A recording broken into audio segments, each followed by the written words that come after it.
If you look at Section 270 of the Administration of Criminal Justice Act, the provision has been made for plea bargain. Persons who are accused of corruption, who are accused of looting, and who have shown sense of remorse and are willing to refund part of the loot, the provision has been created for them to be given such privilege to return, and a bargain is entered between the defendant, who is the accused person, and the government through the prosecutor. So I don't see anything, any good. I don't see anything. But maybe to just butt in here, let's talk to Mr. Ochebolam.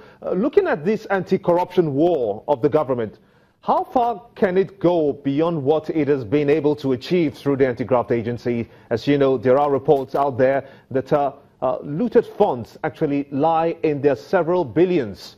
Should the House of Reps be considering this bill before it, or should it throw it out?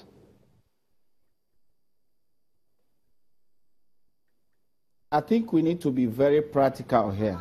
We need to be practical. We need to look at what is the end of justice in the entire process of anti-corruption war. You have cases that have stayed in court. I am doing some cases. You have some cases for 7 years, for 10 years. You are doing one case. The state is losing funds. Lawyers are going to court. The state is paying huge sums of money, and we are not getting anything.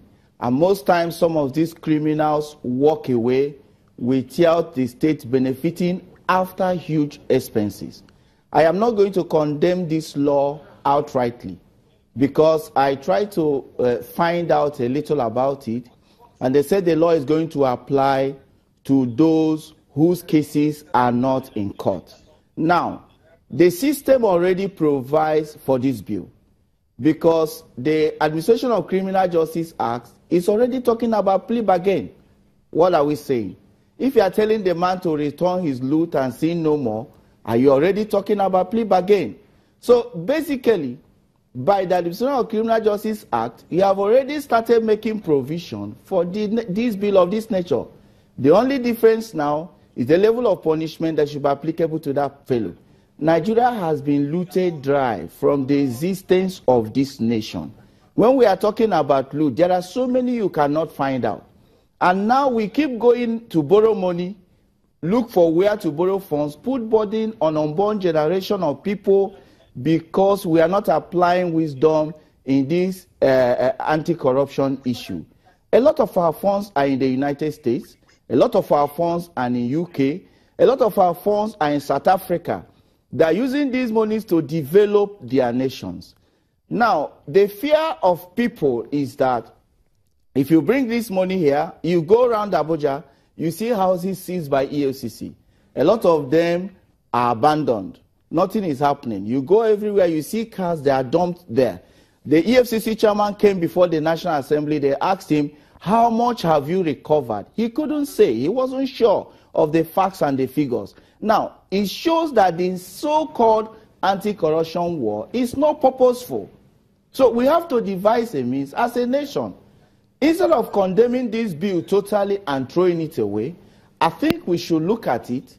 The Senate and the House of Reps should look at it, tinker with it in a way that it will favor the people, so that we can begin to get our monies back. Okay, let me come in here. Let me take it away from you and ask Mr. Otaopoku.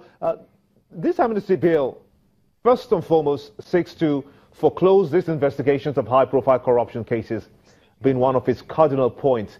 Is this a result-yielding path? Do you agree with your co-guest there? Does it really matter if the EFCC comes into this or not, so long as the monies are recovered? Sorry, please. Did you get me? No, please. I said this amnesty bill seeks to foreclose investigations of high-profile corruption cases, being one of its cardinal points. Is this a result-yielding path? Does it, for instance, matter if the EFCC comes into this or not, so long as the monies are recovered?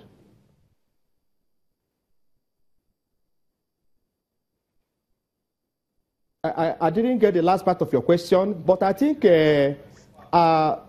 for all intent and purposes, the objective of that law, that the proposed law, is not people-oriented bail. It's not seen to serve the interests of the public. And like you rightly said, the purpose of that bill, from all indication, it seems to cover up high-profile cases. It seems to encourage looters.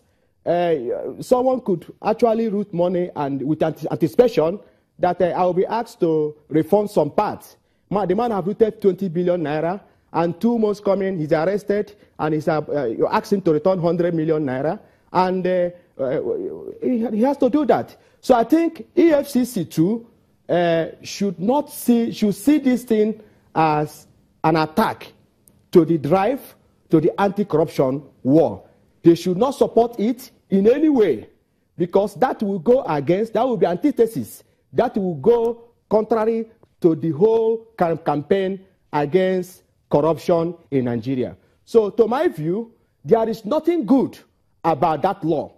If you want to grant amnesty to persons who are, I will not say criminals, who are suspected to have stolen money from the national confines, there are already procedure led by the Administration of Criminal Justice Act for doing so.